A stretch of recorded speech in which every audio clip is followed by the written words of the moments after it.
Well, hello. If you're new to starting a worm bin, let's talk about what you need to know before you get started. And the first thing is not to get earthworms out of your garden, because earthworms are not the right worms when it comes to composting your food scraps.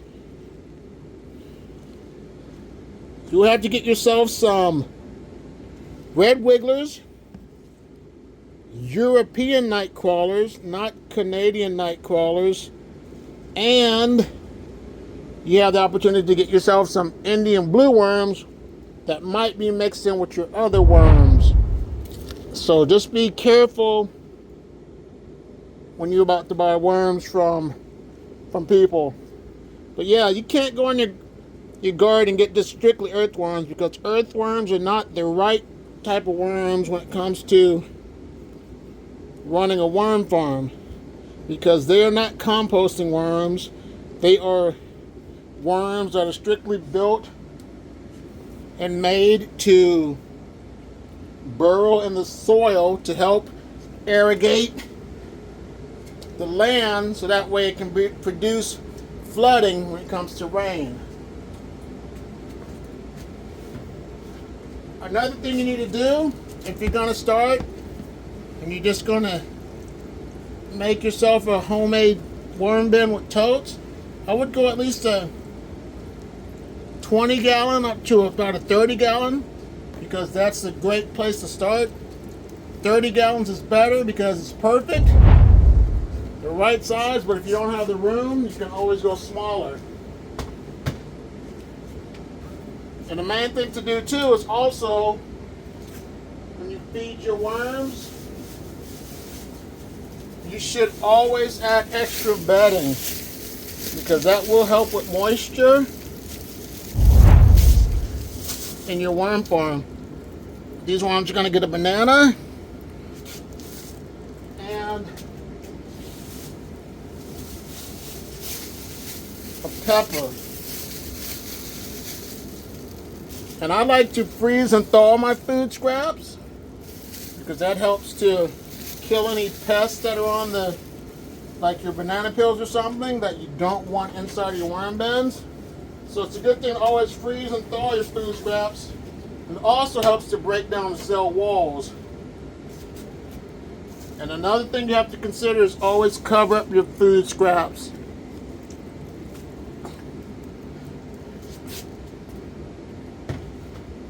And another thing, if you're low on food scraps, you don't have enough for your worms, you can always give them some homemade worm chow. But it's good to give your worms a variety of different types of foods, because just like with us, we can't just survive off eating just a carrot all day. We need a variety. But if times are tough, just make some worm chow and feed them strictly cardboard if you have to. But variety is always better when it comes to a worm farm. And then when you're done with that, looking at your worms, just cover it back up with plastic and let them go back to night-night. Another thing that you have to not do is neglect your worms. If you're not going to take care of your worms, don't even get yourself worms, because they are creatures that are alive, and you have to take care of your pets. So like I said, if you're not going to be responsible, don't even think about getting worms. So I don't know how, people can forget about feeding their worms. They won't forget about feeding themselves, so how do you forget about feeding your worms? But have you ever neglected your worm? The question for you is, leave in the comments box below and let us know, how you made a mistake of neglecting your worms by not feeding them.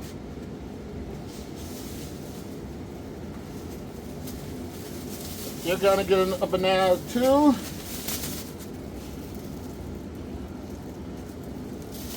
A pepper.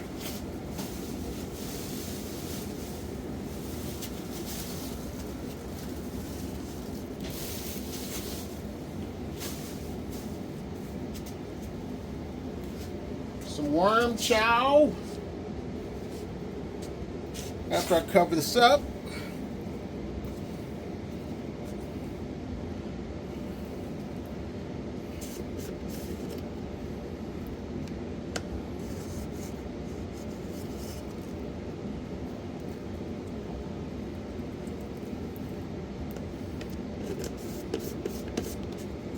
And then next thing I have to do is just cover it up. So don't ever neglect your worms. They have to eat. Another thing that you have to consider is don't believe everything that you hear or read. You have to do research on your own. Because if you listen to people, they're going to lead you in the wrong direction. And you're going to fill out your worm bins. There's people that say you can and can't feed these type of foods. But there are a lot of myths when it comes to feeding your worms certain types of foods. So don't believe everything that you hear. And also, there are a lot of great people that you can get your information from. On my YouTube channel, I have plenty of information on raising worms. My only fault was that I killed my worms was just freezing them.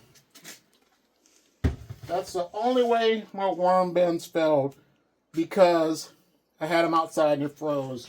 So, other than that,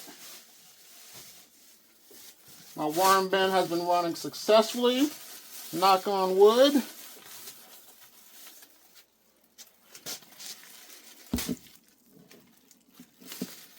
But yeah, don't always believe everything that you read. And then another word of caution is,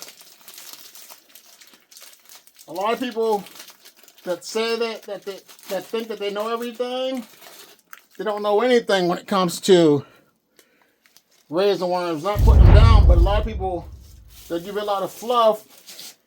And the thing about me and other worm farmers that I know, if we don't know the answer to something, we'll definitely tell you. So always do your research and don't believe everything that you hear. And the last thing that you're going to experience is that you could have the chance of having certain pests inside of your worm bins.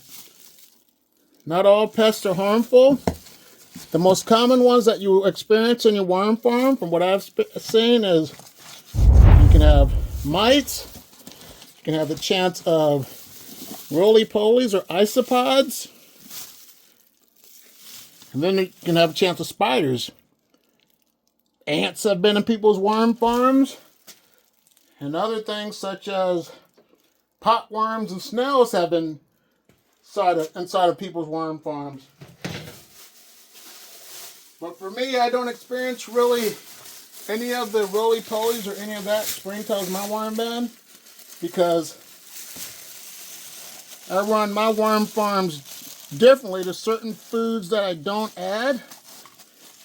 But if you want to know how to keep most of these harmful pests that you don't want inside of your worm bins outside of the worm bin, so I have a less chance of bugs, then check this video out right here.